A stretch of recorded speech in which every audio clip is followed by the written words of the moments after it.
Pois bem, minha gente, então vamos lá finalizar o capítulo de funções com os 3 últimos conceitos, que, na verdade, 2 deles se relacionam muito um com o outro, e um terceiro que até tem uma relação com os 2 primeiros, mas que ele também existe sozinho.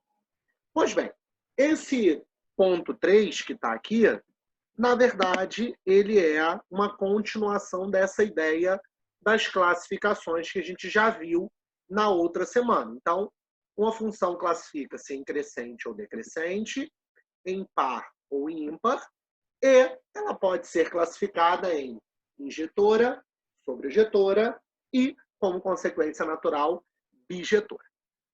Esse terceiro tipo de classificação, e aí eu vou colocar como uma observaçãozinha aqui ao lado, essa classificação tem a ver com condições para o segundo conjunto. Então, na verdade, essa classificação é a primeira e única que traz alguma condição para o segundo dentre os 2 conjuntos que trazem a função dentro dele. Lembrando, só em termos de nomenclatura, o primeiro conjunto recebe o nome de domínio, o segundo conjunto recebe o nome de contradomínio. Então, tudo que a gente viu, basicamente, de função, era para o primeiro conjunto. Uma função existia quando todos os elementos do primeiro conjunto, que é o domínio, tinham alguma ligação, que era o conceito chamado de existência, e para cada elemento desses, a ligação era única, que é o conceito que a gente denominou unicidade. A ideia desse tipo de classificação em injetora e sobrejetora, só um parêntese, eu vou ignorar o bijetora, porque o bijetora é aquela função que vai atender aos 2 requisitos anteriores. Então, ser bijetora sozinho não tem sentido, não tem funcionalidade. Por isso, eu vou falar sempre em injetora e sobrejetora. O que esses 2 conceitos me trazem? Esses 2 conceitos, cada um deles vai me trazer uma das necessidades para que a função possa admitir um caminho de volta, que é o que a gente vai chamar daqui a pouco de função inversa. Então, meu povo, para uma função ser classificada como sobrejetora, ela tem essa classificação quando não sobram elementos no contradomínio. Ou seja, o contradomínio é igual à imagem da função. Matematicamente, contradomínio igual à imagem. Eles são o mesmo conjunto. Essa é a definição que a gente pode admitir como formal dentro desse contexto. E o que essa informação traz para a gente? Basta a gente pensar um pouco.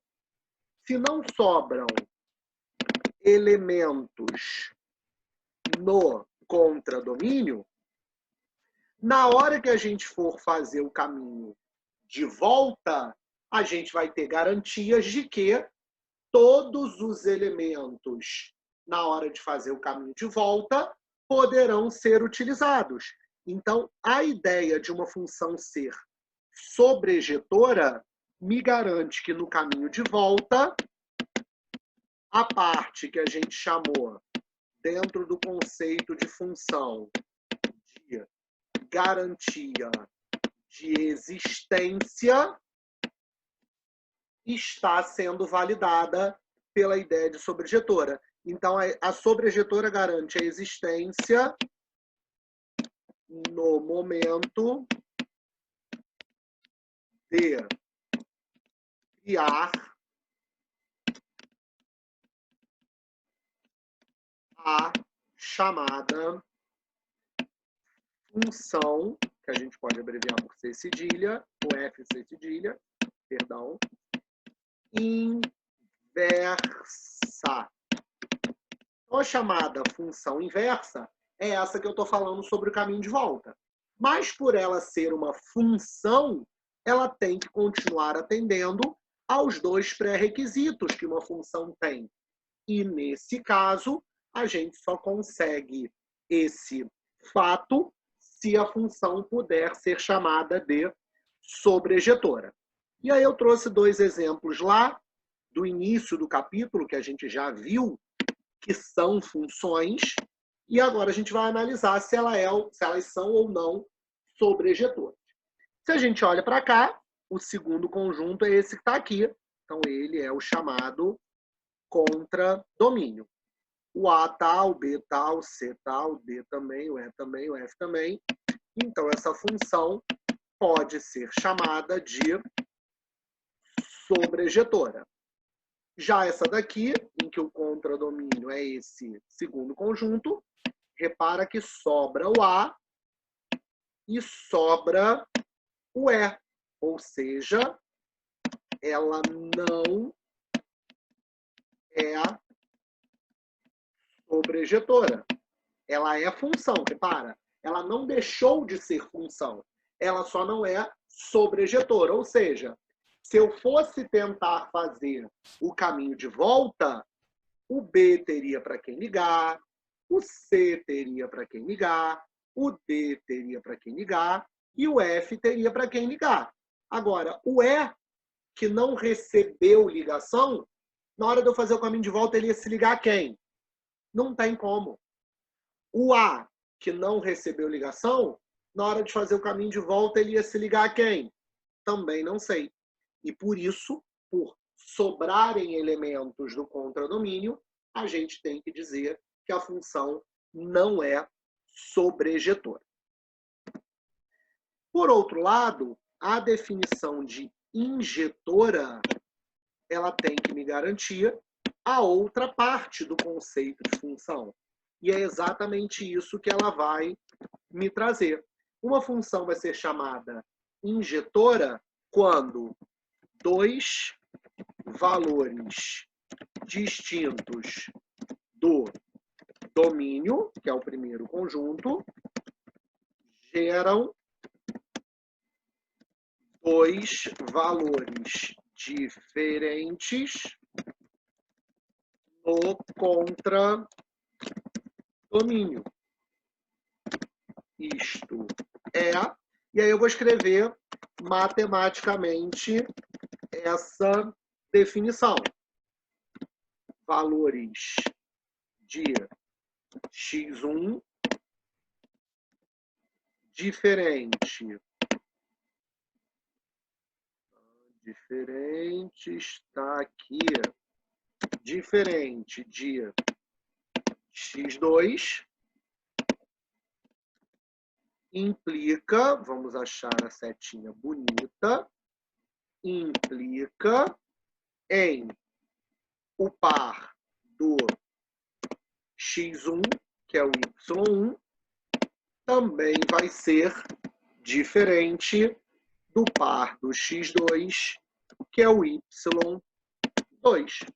E é isso que garante ser uma função injetora. Dentro do contexto da inversa, a função ser injetora vai me garantir a ideia da unicidade. No momento de criar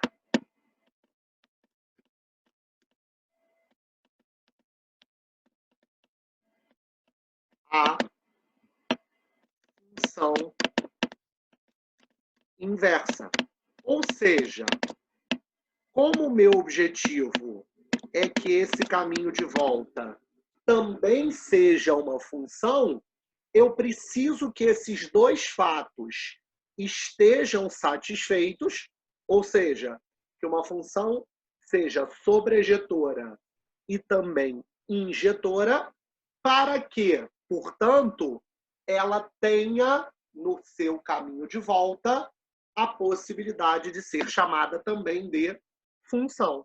E aí, se a gente olha para esses dois exemplos que a gente tem aqui, repara, aqui eu tenho o cara do domínio e liguei alguém, liguei alguém, liguei alguém e assim por diante. Para todos eles, se eu escolhesse 2 daqui, eles iam gerar também 2 valores diferentes lá. Então, essa função também é injetora. Ao passo que essa daqui, repara, o 3, o 4 e o 5, beleza. Agora, se eu olhar para o 1 e para o 2 daqui, o 1 gerou C, o 2 gerou B. Beleza. Agora, olha para o 1 e para o 3. O que está acontecendo? O 1 gerou como imagem o C. E o 3 também gerou como imagem o C. Ou seja, 2 valores diferentes de x, do domínio, geraram o mesmo valor no contradomínio. Então, essa função aqui também não é injetora. E dentro desse contexto, a gente poderia garantir que, nesse caso aqui, a função é bijetora. O que significa isso?